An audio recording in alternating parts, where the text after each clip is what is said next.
हरे Krishna yoga channel में आप सभी का स्वागत है। आज हम भगवत गीता के पहले अध्याय के श्लोक संख्या 25 के ऊपर चर्चा करेंगे। पिछले सत्र में हमने श्लोक संख्या 24 के ऊपर चर्चा की थी, जिसमें संजय धृतराष्ट्र को बताते हैं कि अर्जुन के द्वारा कहने पर भगवान श्री कृष्ण ने रथ को दोनों सेनों के मध्य में लाकर खड़ा कर दिया। श्लोक 25 इस प्रकार से है।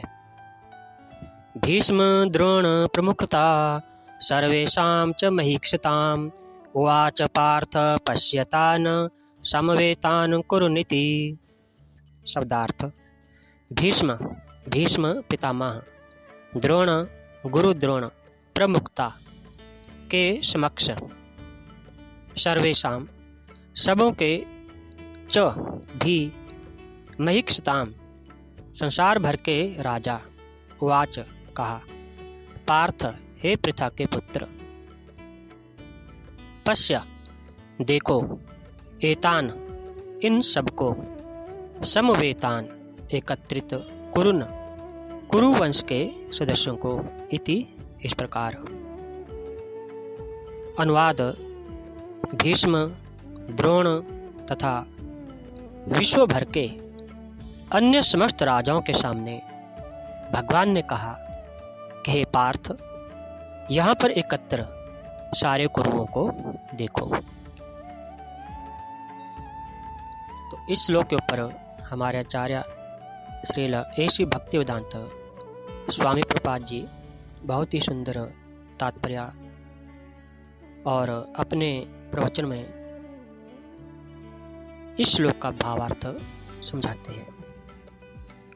उसके ऊपर चर्चा से पहले हम मंगलाचरण कर लेते हैं।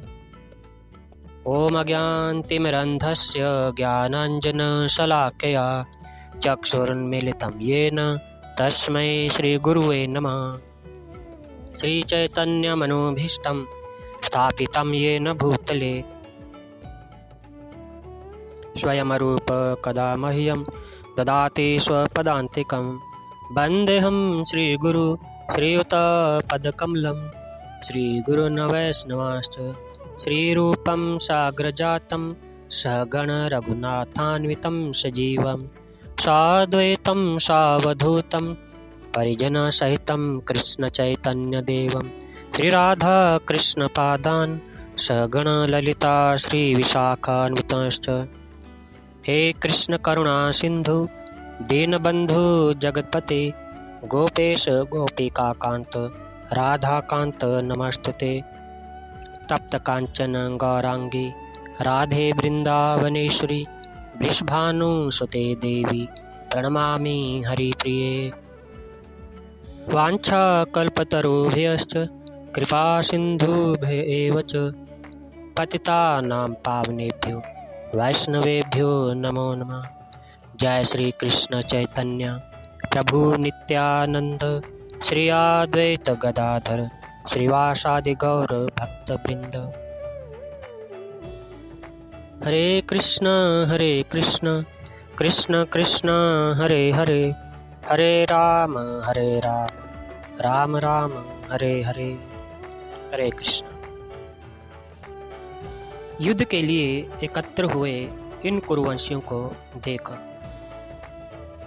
ऐसा कहने में भगवान की यह भाव था कि इन कुरुवंशियों को देखकर अर्जुन के भीतर छिपा हुआ पारिवारिक ममता युक्त मोह जागृत हो जाए, और मोह जागृत होने से अर्जुन जिज्ञासु बन जाए, जिससे अर्जुन का तथा उनके निमित्त से भावी मनुष्यों का भी मोह नाश करने के लिए गीता का महान उपदेश दिया जा सके। समस्त जीवों के परमात्मा स्वरूप भगवान श्री कृष्ण यह जानते थे कि अर्जुन के मन में क्या बीत रहा है।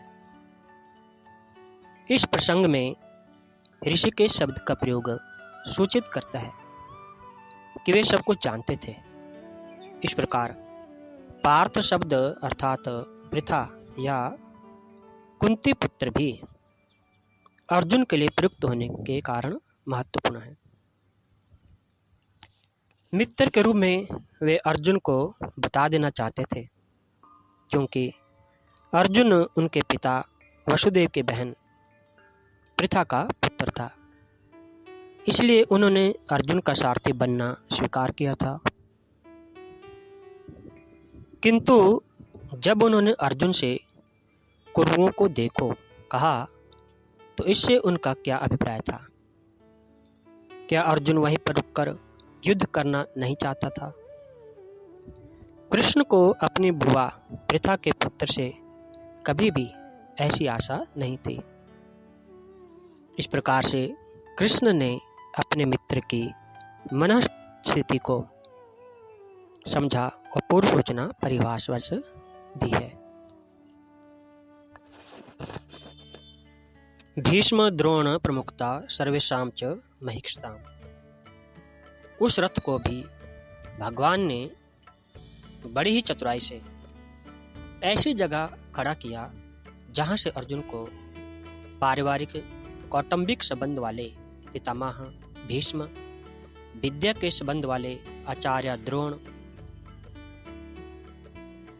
और कौरव सेना के मुख्य राजा लोग सामने से दिखाई दे सके। वाच पार्थ पश्यतान समवेतान कुरुनीति। इस पद में धृतराष्ट्र के पुत्र और पांडु पुत्र ये दोनों आ जाते हैं, क्योंकि दोनों ही कुरुवंशी हैं। युद्ध के लिए एकत्र हुए इन कुरुवंशियों को देख, ऐसा कहने का तात्पर्य है कि इन कुरुवंशियों को देख अर्थात जिससे इन कुरुवंशों को देखकर अर्जुन के भीतर यह भाव पैदा हो जाए कि हम सब एक ही तो हैं, चाहे इस पक्ष के हैं चाहे उस पक्ष के, चाहे भले हैं चाहे बुरे, सदाचारी हैं या दुराचारी हैं, पर हैं तो सभी अपने ही कुटुंबी, अपने ही परिवार के सदस्य। इस कारण अर्जुन के अंदर छिपा हुआ पारिवारिक कौटुंबिक ममता युक्त मोह जागृत हो जाए, जिससे अर्जुन जिज्ञासु बन जाए और अर्जुन को निमित्त बनाकर भावी कलयुगी जीवों के कल्याण के लिए गीता का महान उपदेश दिया जा सके। इसी भाव से भगवान ने कहा पश्यतान समवेतान कुरुन, नहीं तो पश्यतान धार्तराष्ट्रान समानिति भी कह सकते थे। ऐसा कहने से अर्जुन के भीतर युद्ध का जोश आ जाता और गीता के प्राकट्य का अवसर ही नहीं आता और अर्जुन के भीतर का प्रसुप्त पारिवारिक मोह भी दूर नहीं होता, जिसको दूर करना भगवान अपनी जिम्मेवारी मानते हैं।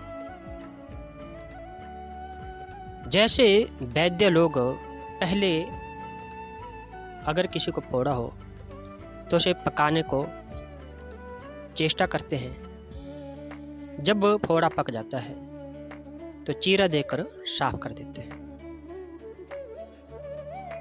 ऐसे ही भगवान ने भक्त के भीतर छिपे मोह को पहले जागृत किया और फिर उसे मिटा दिया। तो इस प्रकार कृष्ण भीष्म और द्रोण के सामने रुक जाते हैं और अर्जुन से कहते हैं कि इन कुरुओं को देखो, जिससे अर्जुन के भीतर के लगाव को प्रकट किया जा सके। तो इस प्रकार भगवान श्री कृष्ण ने सभी सैनिकों को एक परिवार कौरवों के रूप में वर्णित किया और इस बात पर जोर दिया, अगर किसी को भगवान को जीतना है तो सभी आसक्तियों को छोड़ देना चाहिए। इस प्रकार अर्जुन और कृष्ण की प्रारंभिक पंक्तियां भौतिक आसक्ति से लेकर भगवान के प्रेम तक आध्यात्मिक जीवन के पूरे क्षेत्र में फैली हुई है।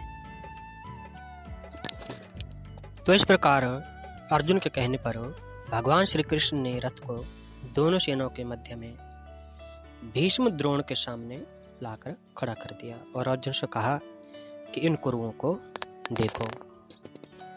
तो अर्जुन वहाँ क्या देखता है यह अगले श्लोक 26 में वर्णित है। श्लोक संख्या 26 के ऊपर हम चर्चा अगले सत्र में करेंगे। इस श्लोक के ऊपर चर्चा को अब हम यहीं विराम देते हैं। अगले सत्र तक सभी को Hare Krishna. Thank you very much.